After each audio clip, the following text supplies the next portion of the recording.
Boa tarde, né? Acho que já é boa tarde, né? Então, eu vou ficar mais aqui, que tem um pessoal do canto.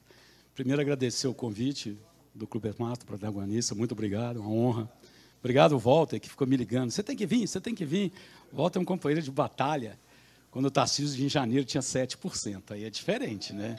Depois que a janelinha subiu, tem muita gente para ver. Tem a Dila também, que me ajudou muito aqui. E era 7, né? Então, primeiro eu trago um abraço. Sexta-feira eu estava com ele. E é o que eu te falo, Deus, eu sou um cara que acredita muito em Deus, independente de religião. E sexta-feira eu brincava com o governador, não vai não, estou achando essa agenda muito ruim, eu não vou. E sexta-feira, era 8 horas da noite, a gente falou, não vai não. Parecia que Deus estava comandando, ele teve um rins lá, agora está operando agora, e que Deus ajude e o proteja. Mas ele mandou um abraço para vocês, ele sabe que eu estou aqui. Então, assim, eu vou tentar fazer um resumo rápido, para vocês entenderem a nossa cabeça. E eu falo o seguinte, e aí tem uma coisa antes. Eu também não poderia deixar de fazer isso, eu acho que seria muito ingrato da minha parte, que é com o Mário. O Mário Garneiro, ele tem na minha vida, eu comecei, Mário, eu fui diretor muito novo, fui diretor com 28, e a primeira multinacional que eu fui presidente, eu tinha 34. Eu te garanto que nesses 29 anos de presidente de empresa e empresário, metade dele eu aprendi com você muita coisa, querido. Não é muita coisa, não é pouco, não. E eu te disse hoje, você não vem com essa conversinha mole, não, por isso que eu estou te chamando de você, que você está muito novo para deixar eu sozinho onde eu estou, querido. Você pode tratar a gente de aproximar, entendeu? Não vem, não, que você tem ideias. Então, eu não vou deixar você sossegado, eu já te disse isso. Se eu tiver que ir para Campinas, eu vou, mas você também vai ter que vir um pouquinho para cá. Mas muito obrigado, aprendi muito com você, Mário. Realmente um grande respeito que eu tenho como pessoa e como empresário. Obrigado. Bem, gente, eu vou tentar dar um overview do que a gente fez, do que a gente está fazendo. Primeira coisa que nós não fizemos, talvez muita gente fale, vocês estão acelerados. Estamos. Nós não fizemos um plano para a TSE. Nós trabalhamos 10 meses no plano para administrar São Paulo. Então, quando nós entramos dia 1º, todos nós sabíamos o que ia fazer. Os que já estavam participando desde o começo sabiam o que nós íamos fazer. Por isso, todo mundo achando, não, mas está correndo rápido. Tá, porque o plano já existia. Primeiro ponto. Segundo ponto, nós não mexemos na máquina, igual muitos fizeram. Tem muita gente que entra no governo e fala assim, desonera todo mundo, separa a máquina. Nós não fizemos isso. Nós deixamos a máquina, porque a máquina tem gente boa. Tem gente ruim, tem gente boa. Nós escolhemos aqueles que a gente chama de núcleo duro, que são os órgãos principais. No caso meu, eu tenho Desenvolve, eu tenho o Banco do Povo, eu tenho Investe, aí eu mexi. Mas o resto do time vai andando e você vai escolhendo as pessoas à medida por performance. Não é que todo mundo que está lá nos 20 anos é ruim. E isso faz com que a máquina ande mais rápido e a gente está andando mais rápido. Porém, na minha carreira, tanto empresarial quanto executiva, eu sempre falei o seguinte, você tem que sair de um princípio, você tem que sair de um diagnóstico. Então, primeiro, eu preciso dar um diagnóstico para vocês. Porque a gente tem uma imagem de São Paulo, às vezes, distorcida. Se eu olhar São Paulo como renda per capita, você vai falar, São Paulo é um estado rico. Mais ou menos. Nós estamos em queda há um bom tempo. Hoje, a maior renda per capita do Brasil está em Brasília, com 2.900 e alguma coisa. Eu não consigo entender por que é. Um dia eu vou aprender, né? Eu não consigo ainda entender por que Brasília é a maior renda per capita. Talvez algum dia vocês me expliquem, eu sou meio burrinho para isso. Porém, São Paulo, que vem com 2.148, nós já estamos com o Rio Grande do Sul com 2.96 e Santa Catarina com 2.48. Nós já estamos assim, bobear, eles vão passar a gente em renda per capita. Cuidado. E aí tem uma explicação. Esse é o primeiro parâmetro que a gente tem que ter na cabeça. O segundo diagnóstico é a questão do PIB do Estado de São Paulo, que também te ilude. Se você olhar o PIB do Estado de São Paulo, 51% do PIB está na região metropolitana, 19,8% está na região de Campinas, 5,8% está em São José dos Campos, 4,8% está em Sorocaba. 81% do PIB de São Paulo estão em 4 regiões das 16. Você olha Presidente Prudente, 1%, você olha Registro, 0,9%, você olha Marília, 1,4%, você olha Ribeirão Preto, 2,5%, você olha a Baixada Santista, 2,2%, você olha Franca, 1,1%, isso é um problema.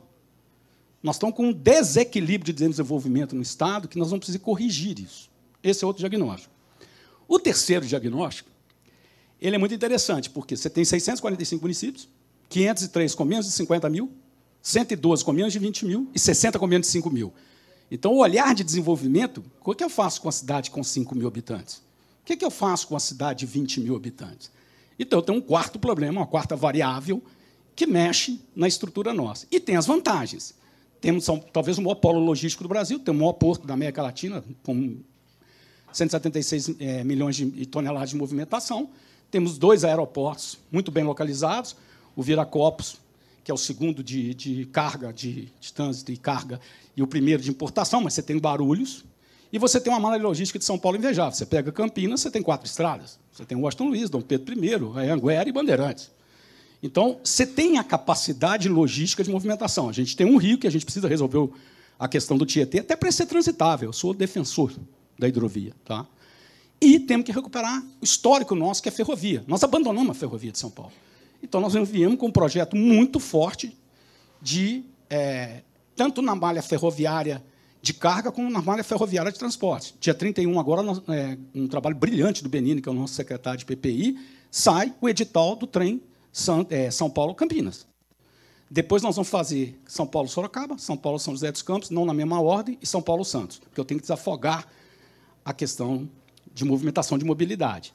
E aí você fala, então, qual é o nosso plano? Beleza. Então, quando a gente começou, a gente sempre disse o seguinte, a nossa marca vai ser, sempre o governador Tarcísio falou isso, desde janeiro, gente, meu governo é 3D. Um D de dignidade, para que a gente possa olhar os mais necessitados, um D de desenvolvimento, que passa muito forte na minha secretaria, mas também tem a Secretaria de Infra, tem a Secretaria de PPI, tem a Secretaria de Habitação.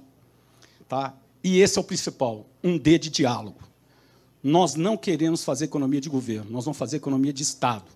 Eu, até agora, fui em 110 cidades em 2 meses e meio. Eu vou nas 645, porque eu não consigo fazer política pública sem olhar o lugar. E é difícil você falar. Outro dia eu fui numa cidade que tem 5 mil habitantes, tinha uma banda me esperando. Eu falei, nossa, eu não mereço uma banda. Tinha uma banda me esperando. Eu perguntava para o cara assim, de onde você tirou isso? Logo eu, que sou simples, pô. Não, mas é a primeira vez que vem um cara aqui para ficar um dia comigo, porque ninguém vem. Se não é eleição, não é voto, não é inauguração, ninguém vai. E como é que eu vou entender uma cidade? E você vai em Piedade, você olha a Piedade, pô, é a maior produção de alcachofra. Eu nunca soube disso. Eu falo, por que você não cria uma marca? Por que você não exporta? Então, você não vai conseguir fazer essa política sem que você abra a sua visão para o interior. E aí tem 2 coisas. Uma das empresas que eu fui presidente, eu tinha 110 escritórios no mundo, eu sempre falei que eu tinha 2 lugares que eu era apaixonado. Um, o Japão, porque eu morei lá também uns 3, 4 meses, e a Holanda. Por que Holanda? Porque a Holanda, eu falo isso em todo lugar. Se você olhar a Holanda, ela tem 15 milhões de habitantes. O Rio de Janeiro tem 15. O Rio de Janeiro tem 12 na região metropolitana do Rio, 3 no interior. A Holanda não tem uma cidade com mais de 650 mil habitantes. Pode olhar. Roterdã, Haia, Amsterdã, não tem. Ele pulverizou para dentro e é um país com pouco recurso natural, não é um país tanto industrial com um grande porto, que é Roterdã. Não tem motivo para a gente não fazer o mesmo desenho, que é migrar do grande centro nos polos que estão. Então, esse é o primeiro objetivo nosso. O segundo objetivo é o modelo japonês. Se você olhar o pós-guerra, que fez o Japão ser a potência que foi, ele criou polos industriais da seguinte forma, eu ponho uma grande empresa e ela consome no raio de 50 quilômetros tudo. Esse é o modelo japonês que deu certo. E é mais ou menos o que Detroit fez quando você olha a indústria automobilística, é mais ou menos o que a siderúrgica fez quando você olha a Kalm na Alemanha, mais ou menos a mesma coisa. O Álvaro viaja aqui o mundo inteiro, todo domingo eu fico vendo o Álvaro, morro de inveja do Álvaro. Eu falei assim, eu queria ter essa vida. Deus me deu o estado de São Paulo, eu queria viajar igual ele, entendeu? Cada hora é um lugar bom. E é o cara que eu acho que mais conhece, ele sabe um pouco do que eu estou dizendo dessa linha de desenvolvimento. Então, dentro desse contexto, o que a gente pensou e o que nós vamos fazer? Então, nós abrimos 3 grandes vertentes. Primeiro, a reindustrialização de São Paulo. Eu não olho para o retrovisor, não critico ninguém, porque cada um teve seu momento. Às vezes eu brinco com isso. Quem é melhor, Pelé ou Maradona? Sei lá, jogaram em épocas diferentes. Entendeu? Eu não gosto desse tipo de conversa, não está aqui nada. Eu acho que São Paulo já teve grandes governadores, acertam e erram, como também a gente vai acertar e vai errar. Porém, você não pode tirar a sua capacidade de enxergar dados e fatos. Nós já fomos 36% do PIB industrial, hoje somos 28%. Nós estamos perdendo consecutivamente pela guerra fiscal empresa para Minas, empresa para Santa Catarina, empresa para Paraná, empresa para Mato Grosso. Isso é preocupante. Não tem como a gente não ter esse olhar. Então, nós baseamos em alguns pontos. O primeiro ponto é, nós vamos reindustrializar São Paulo. E, para isso, a gente fez até um decreto, do qual, dentro do diálogo, desculpa, eu não explorei bem, o diálogo é isso. Nós vamos conversar com todo mundo. Nós vamos conversar com o prefeito. Essas 110 cidades que eu falei com você, a primeira coisa que eu pergunto para o prefeito é a seguinte, qual que é o seu nome? Ele me apresenta, eu falo, não fala o partido. Eu não quero saber o partido seu, senão vai começar a filosofar. Eu não estou aqui para filosofar, juro para vocês. Então, nós vamos conversar com o governo federal, nós vamos conversar com a Assembleia, nós vamos conversar com a Câmara de Vereadores, nós vamos conversar com os empresários. Porque os meus 2 anos que eu fiquei com o Paulo Guedes para fazer o Custo Brasil, foi a primeira experiência política, né, de órgão público, e eu sempre falava o seguinte, é humanamente impossível, ou é extremamente estúpido, o meu amigo General Flávio Rocha, que esteve lá comigo nas batalhas, né? E a gente falava, como que a gente pode entender mais que um empresário? Porque eu era empresário, como é que o cara pode entender mais do que eu? Então, uma estupidez muito grande não usar a força empresarial para construir nosso plano. Para isso, a primeira meta é, nós estamos criando 16 coalizões empresariais. 5 já estão prontas e estão funcionando super bem. Ribeirão Preto, Baixada Santista, Sorocaba e Campinas. Já começou o jogo. Por que do jogo? Eu tenho que perguntar ao empresário local aonde você vai colocar seu dinheiro. Porque a gente enxerga São Paulo, Faria Lima, mas tem mais. Tem dinheiro no Estado que vocês não conhecem. Gente. Quando eu estive no governo federal, o que tem de cara de bico que eu conheço no Acre, no Roraima, é que a gente olha só aqueles nomes que a mídia gosta de publicar. Mas tem gente com muito mais dinheiro do que a gente imagina. E a mesma coisa no interior de São Paulo. É que eu te falei, o PIB pode ser baixo, mas você tem grandes fortunas rodando. A minha pergunta para ele é a seguinte, aonde você vai colocar seu dinheiro? E aí você começa a construir os polos. Por exemplo, Ribeirão Preto, a gente está avançando muito para ser um polo de saúde. Aí eu vou usar a Invest, que está comigo, para captar. Ou eu uso a Desenvolve para financiar. Porque nós não temos financiamento nesse país para pequena e microempresa industrial. Eu lembro muito do Mário falando isso há anos atrás, que a gente não olhava o pequeno industrial do Brasil. Eu tenho grana para isso, porque eu tenho a Desenvolve comigo. Então, eu vou apostar dinheiro lá. Se o cara criar o polo, por que ele compra o uniforme fora do raio de 100? Outro dia eu estive na APAS, eu perguntava à Associação do Supermercado, por que você compra fruta no raio maior que 50? Porque isso me dá poder de desenvolvimento da cidade de 5 mil habitantes, 20 mil habitantes, ao invés de ele sonhar com a indústria, que nunca vai. Porque ela não vai para a empresa. Tem Sorocaba do lado, tem Campinas do lado, o cara vai bater na cidade de 20 mil. Não é raríssimo. Mas, por outro lado, eu monto a máquina dele para ele fornecer naquele grande raio. Esse é o que é o empreendedorismo que nós estamos chamando. Porque o Brasil há anos vem falando de empreendedorismo, inclusive eu estou vendo muitas mulheres aqui. Eu estou numa batalha que eu vou pedir a ajuda de vocês, porque eu acho um absurdo. Nós estamos tratando o empreendedorismo feminino como se fosse favor. É a coisa mais maluca do mundo. Vocês são 52% da população brasileira. Já começa por aí. Entendeu? E a gente trata isso como se fosse... Não, nós temos um problema que é a formação ao longo do tempo da mulher ela é menor do que do homem. Porque ela não trabalhava antes. Entendeu? Isso não é... 50 anos não muda um país. Eu preciso ter um olhar para a empreendedora feminina baixa renda. E não é concurso de cabeleireiro, manicure. Desculpa, não menosprestigiando, tem que ter isso também. Mas eu tenho que fazer gestão. Tanto que eu liberei agora uma linha de crédito, 50 milhões a Desenvolve para isso. Eu tenho que formar essas mulheres. Se você olhar os casos de feminicídio, que a gente já falou sobre isso uma vez, ou de medida protetiva, 80% não larga o cara porque ela não tem renda. E é possível fazer isso. Se você olhar o polo industrial hoje, têxtil de Americana, que compõe 40% da produção de têxtil do Brasil, 70% é mulheres e 40% desses 70% são arrimo de família. Então, não vem com essa conversa fiada que não dá para fazer. Nós temos que mudar a forma de fazer.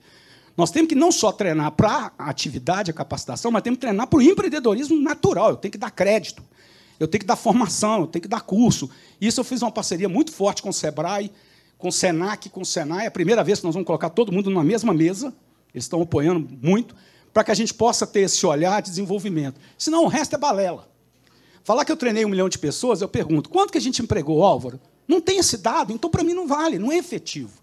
Então, as colisões que nós estamos montando, que são essas 16, ela tem um forte componente do empresarial, onde a gente desenha o plano, e aí eu vou fomentando dentro da capacitação. E a capacitação nós dividimos em alguns pilares. São Paulo é o 6º no IDEB, que é muito ruim esse dado. Para quem tem as maiores universidades do Brasil, a gente ser 6º do IDEB também não dá. A gente tem o USP, o Unicamp. Aí vem o FEDER, na educação, com todo um programa revolucionário. Ele um dia vai estar com vocês aqui. Na parte do Varran ficou a parte tecnológica. E comigo está a capacitação mesmo de curto prazo. Eu venho com... Amanhã eu solto um programa que são 60 mil vagas para meninos estudarem TI, que é o cargo mais deficitário hoje de mão de obra no mundo. Amanhã eu solto 60 mil vagas e eles podem fazer 2 anos de graça e eu garanto 1.000 empregos na primeira rodada e mais 1.000 na segunda rodada, para aqueles que passarem.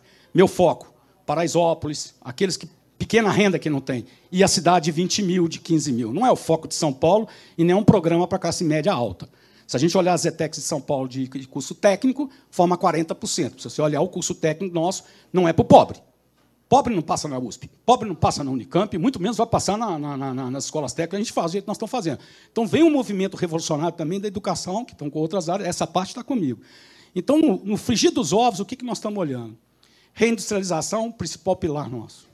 Cadeia de valor. Nós temos convicção absoluta que nós entramos no processo de desglobalização pós a pandemia e pós a guerra Irã-Iraque. Aquele modelo, você olha o Chile pós-Pinochet falou assim, não, nós vamos para o mundo de globalização. O que o Chile fez? Abriu mão de tudo, ficou com cobre, porque eles têm uma das maiores reservas de cobre, fruta, turismo, vinho e pescado. Hoje está sofrendo, porque desglobalizou, ele não tem nada. E nós passamos isso no fertilizante no Brasil, que a gente, né, Flávio? A gente ficou quase doido, um grande trabalho até do Flávio, da turma do Reais lá, porque se parasse fertilizantes, parava o agro. Se a Rússia não fosse boazinha com a gente naquele momento, nós estávamos até o topo, entendeu? Da mesma forma que está sendo a energia na Europa. Então, essa desglobalização ela é natural, então nós temos que ficar atentos a isso. Então, nós temos um olhar na reindustrialização, um olhar na cadeia de valor. Por exemplo, semicondutores. Não dá para brincar com semicondutores, nós temos que ter semicondutores no Brasil. Hoje, 82% dos semicondutores estão na China e nos Estados Unidos. Perigosíssimo. Se tiver uma guerra aí de comercial, se eu tirar semicondutor, você não faz nada. Você não faz celular, você não faz carro, você não faz nada. Então, nós temos que trazer. Então, nós estamos com um olhar muito forte de captação de investimento. Foi daí que o governador Tarcísio esteve em Davos e estava na Europa hoje para essa. Nós estamos com duas áreas captando, tanto a Secretaria de Negócios Internacionais como a Invest, que está comigo, que é para os grandes projetos. Então, nós vamos vir com essa linha. Outra, liderança na energia limpa. Não tem motivo para São Paulo não ser líder de energia limpa. Não tem motivo. Nós temos etanol, nós temos metanol, nós temos resíduo em quantidade para gerar energia, nós temos gás butano, nós temos o gás da Baía de Santos, que a gente tem que trazer, e a energia de São Paulo ele é 39% maior do que a média brasileira. Então, nós temos um segundo problema, que é o custo de energia em São Paulo. Então, esse é um foco muito forte, a gente quer ter hidrogênio aqui, nós estamos correndo atrás, igual um louco, de trazer empresas para fabricar hidrogênio em São Paulo. Temos portos para isso, tanto o Santos quanto o Sebastião também têm capacidade, fora outras cidades que estão no entorno logístico. Essa é outra meta muito forte nossa. E, para cidades pequenas, eu tenho uma visão que é cidade inteligente. É um modelo da Malásia que me agrada muito, tem um modelo no Camboja que eu gosto muito. Então, a gente vem com a pegada aí de levar ao interior, entendeu, a chamada do conceito de cidade inteligente, que muitas vezes ela não precisa ser completa, mas você pode digitalização é uma coisa fundamental. Para vocês terem noção, se eu digitalizasse hoje as 645 prefeituras de São Paulo, entraria no caixa total de todo mundo 450 bi. Esse é o custo. O 5G ele movimenta 145 bi. Por que eu não consigo fazer o 5G que nós fizemos no governo federal? Porque São Paulo tem 645 cidades, só 66 votaram na Assembleia a lei que permite você colocar as torres, que hoje as torres são menores, mas não anda. Então, nós estamos com uma outra linha para fazer o 5G chegar, que ele tem um grau principalmente para o agro, para a pequena indústria, ele faz uma revolução muito grande. Então, a outra ponta nossa é a ponta, já falei, né? Cadeia, reindustrialização, energia limpa e a lei de trazer aquilo que não está aqui. Qual empresa não está aqui? Você pega, por exemplo, Jaguariúna, tem todo um mercado eletrônico. A minha pergunta é, tem duas do mundo que não estão aqui. Aonde elas estão? Que é interessante o cara vir. Porque, por mais que o Brasil opere com 13,75 de taxa de juros, por mais que a gente tenha todo esse problema governamental, o Brasil ainda é um porto seguro para quem tem muita população, porque na Índia não dá por questão religiosa. A Rússia é insegura. A África do Sul também é insegura.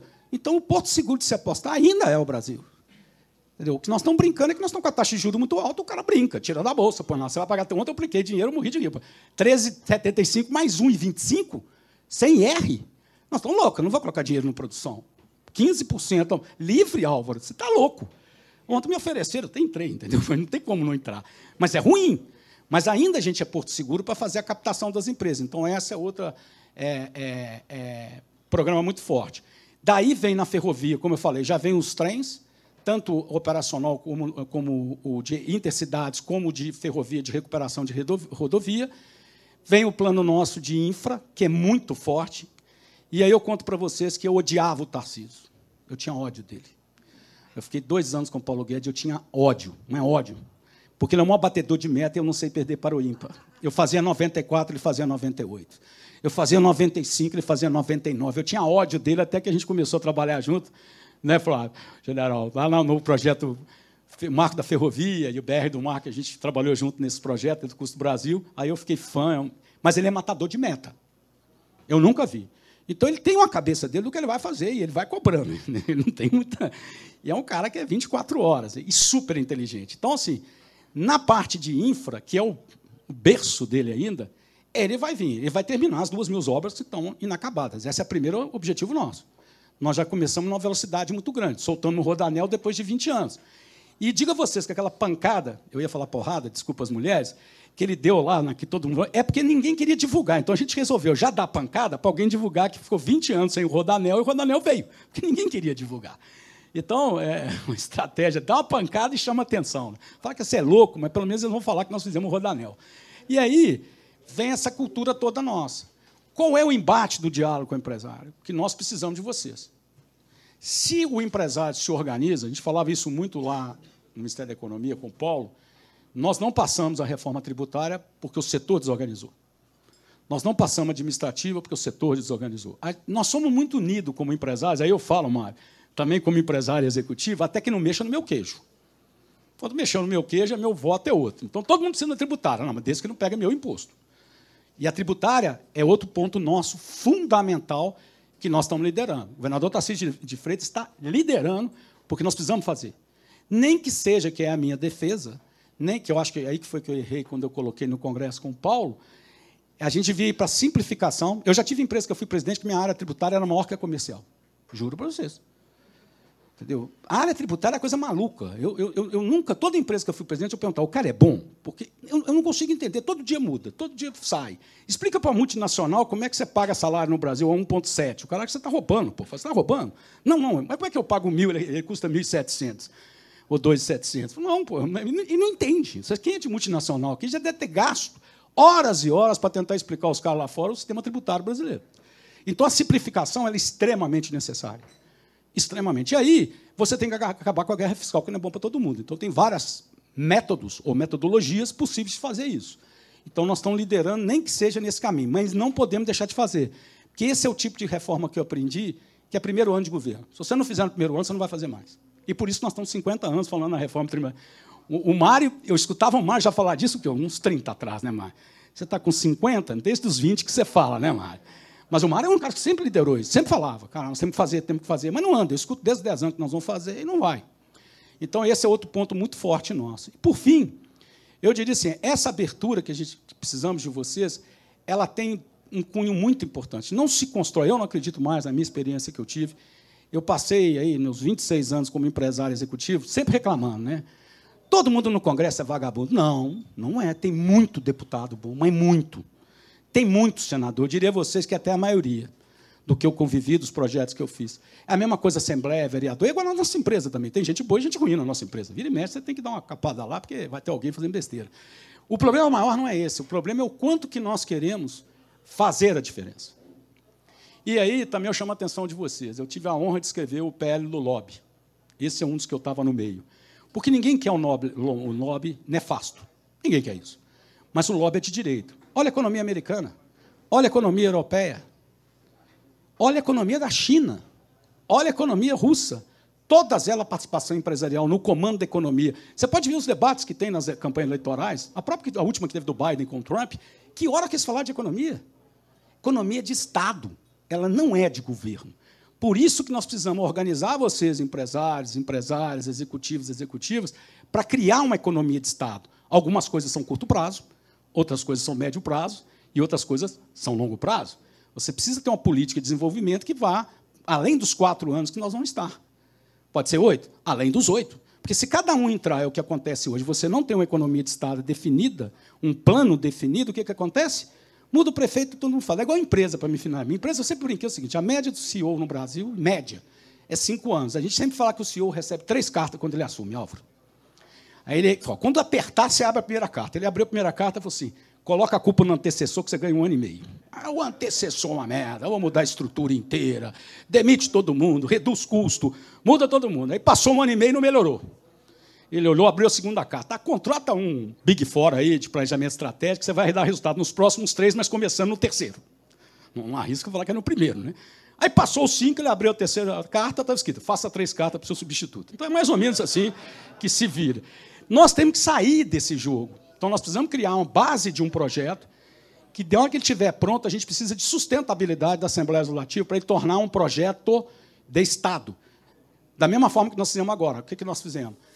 Nós tiramos do Poder Executivo a capacidade de aumentar impostos em São Paulo. Hoje eu não posso aumentar impostos em São Paulo mais.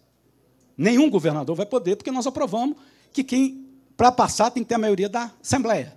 Então, isso você já vetou metade daqueles caras que só pagam. Nós não acreditamos em impostos, tá, gente? Isso é coisa importante para você. Governador Tarcísio de Freitas, eu garanto a vocês, a gente prefere arrecadação do que impostos. A gente acredita muito mais que se abaixar. Só para dar um exemplo, nesse decreto que nós fizemos pouco tempo atrás, dos 300 setores, tá, nós medimos eles, subiu 25% a arrecadação. Nesses setores que a gente prolongou, que a gente tirou o ICMS, subiu quase 25% o negócio. Você arrecada mais. Até porque pagar imposto no Brasil, tem hora que eu tenho dúvida, né? Eu já falava isso no governo federal. Vai vir refis. Aí você não paga, espera o refis, 2 anos vem um refis, você paga de novo. Pagar imposto no Brasil tem hora que você tem que fazer conta, porque vai vir um. Então, nós somos mais arrecadação do que disso. Então, fundamentalmente, a gente imagina que com vocês, a gente consiga criar, nessas 16, vai ser mais de 16, porque tem região muito grande, igual Campinas. Campinas é interessante, para vocês terem a noção. Que eu te falo que a gente precisa ter um olhar, porque está do lado da gente. Talvez falar em Presidente Prudente, outras coisas, vocês vão estar longe do seu olho, dos olhos. Mas não, você pega Campinas, a região de Campinas, se não me engano, são 90 ou 97 municípios. A região metropolitana, 23. Desses 97 municípios, olha que coisa maluca, você tem 3 cidades, que é Campinas com 65 bi de PIB, você vem Jundiaí e Paulínia, uma 58, outra 56. Tá? Então, você vem com mais ou menos 175 aqui. E você tem 77 cidades, dessas 90 ou 97, que tem um PIB de 145 milhões. Isso gera pobreza, isso gera pressão no sistema para ir para a grande cidade, isso gera desalento. O que eu faço com um jovem que mora numa cidade que tem um PIB desse? Ou nós nos organizamos como sociedade empresarial e bolamos o plano e atuamos numa parceria muito clara que é poder público, legislativo e vocês. Então, assim, muito obrigado, mas termino dizendo, sem vocês também eu não vou executar. Essa é a notícia perigosa. Então, não acho que o mico está comigo, está com a gente. Obrigado, gente.